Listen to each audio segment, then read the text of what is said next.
Up, YouTubers? Welcome back to the Three Irons Cards show and channel. I'm Dylan, and today is an awesome day. It's opening day of baseball season, and you see I got my Stros shirt on here. So this is probably my second favorite team to the Oklahoma Sooners, and I follow them just like I do the Sooners, which is very heavily. I don't really follow any other teams as heavy as these two. As far as Major League Basketball goes, I really just root for certain players and collect certain players, and that's the same thing with the NFL. I really don't have a favorite team when it goes to that. Most likely I'll probably root for the Texans because I do live outside of Houston here, which is, why I like the Astros so much. And, I actually got to be an Astros fan because everyone started hating on them during the scandal, the cheating scandal. And I was like, well, I don't want to be a bandwagon fan, but this is the perfect time to kind of hop on that train, I guess. But today we are going to count down the most expensive baseball cards ever sold. At number 10, the 1909 Joe Jackson E90-1 sold in 2016 for $667,000 and a PSA 8. And after I list all these, I'm going to go ahead and throw a picture up of them so you can see. Okay, at number 9, we have the 1963 Pete Rose rookie, number 537. In 2016, it sold for $717,000 and a PSA 10. That is a Pop 1 card, as far as I know. And all this information, you guys, I'm getting from an awesome article from DraftKings, which I'm going to link in the bio down there. 8, 1951 Bowman Mickey Mantle, and this is actually considered his rookie, real iconic card in the hobby. PSA 9 is sold for $750,000. One PSA 10 is in existence that's never sold. 1916 Sporting News Babe Ruth, 50 only graded total. That's it. PSA 6 sold for $1.45 million.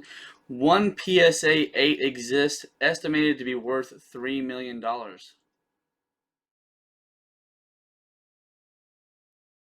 Number 6, 1909 T206 Eddie Plank.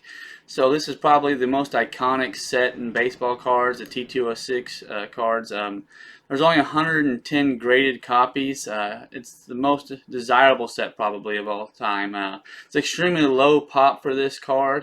That's why it fetches a lot of money for collectors trying to complete the set. A PSA 7 in 2012 reportedly sold for $700,000 in a private sale.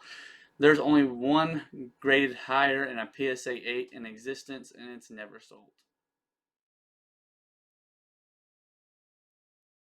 Number 5, 1969 Reggie Jackson. That is Mr. October.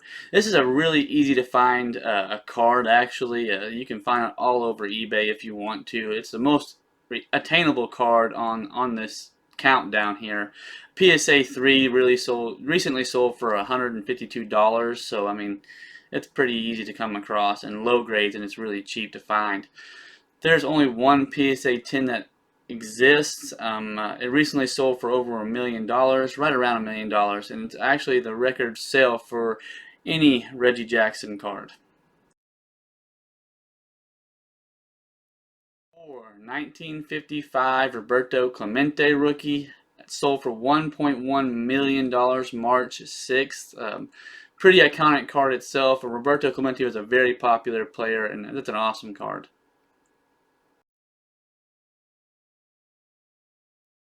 Modern baseball fans, at number 3, 2009 Bowman Draft Mike Trout Superfractor Auto. So this is the holy grail probably of modern baseball cards. It's a true one of one.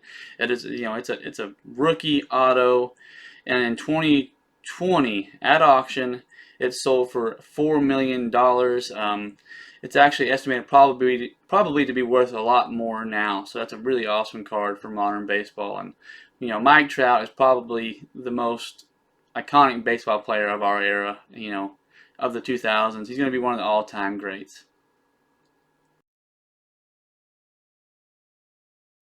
Number 2, 1952 Mickey Mantle.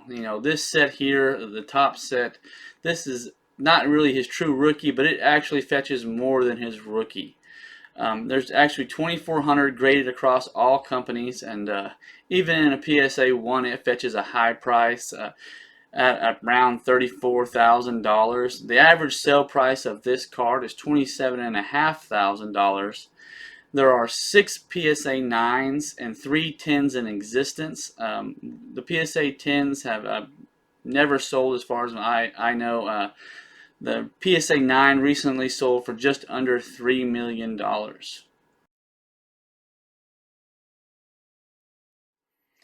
Alright guys, number 1 here, the 1911 T206 Honus Wagner. This is a well-known sports card sale. It set all kinds of records last year, and well covered and documented, and it went through PWCC, I believe, and it checks all the major boxes for collectors. Vintage, elite player, low pop count. It's sold for $6.6 million in an SGC3 case in August of 2021. Big time card. Thanks for watching the highest baseball card sales of all time, the top 10 anyways, and hopefully you get out there and enjoy opening day of baseball season. I know I'm going to. As always, go check out the Instagram, like a photo or two, and follow. Go see what I got in the eBay store. I'm trying to add things every day. Maybe you'll find something you like. If not, just keep your eyes out on there. I appreciate it, and thanks for watching.